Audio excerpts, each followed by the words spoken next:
So my role today is to guide you through SchoolIP to see how you can use the tools practically to help embed some of these bullet points here.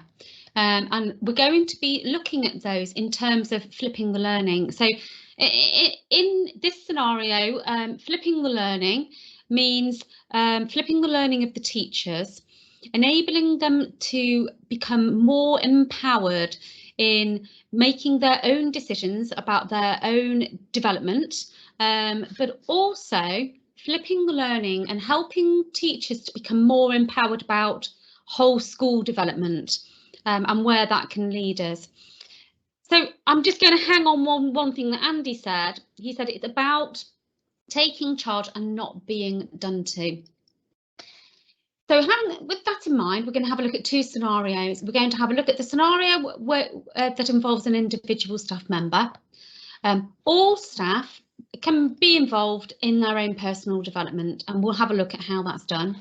And then the second scenario we're going to have a look at is how you can involve larger groups, or indeed the whole school, where all staff are being involved in a whole school development, and that can lead on to creating new school development plan objectives.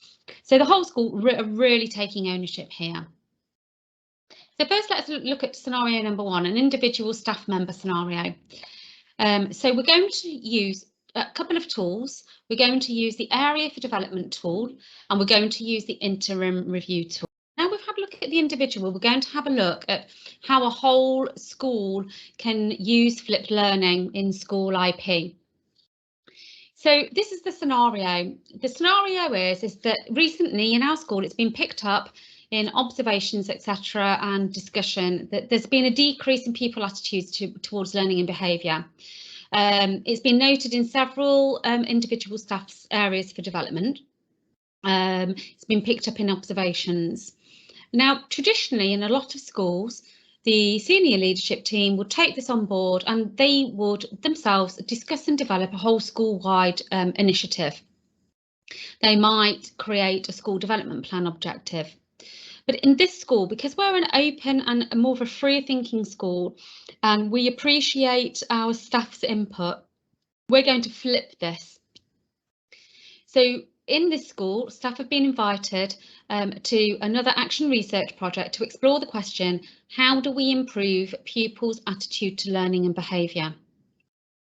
And we want to do this before any assumptions are made and before any school development objectives are created.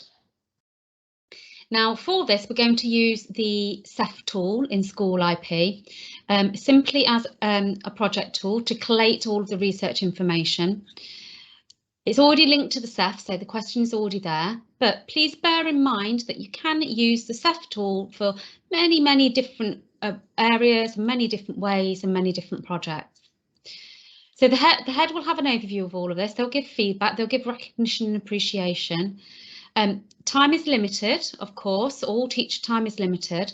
So the idea of the flipped learning is that staff can contribute at a time when it's convenient to them. And then any meeting time is protected just for the monitoring and the evaluation. Now all of the documents, discussions and plans and actions need to be collated in one place. And like Andy mentioned earlier, email trails in this instance can become a nightmare. They can become so unwieldy and you can lose information and lose the trail.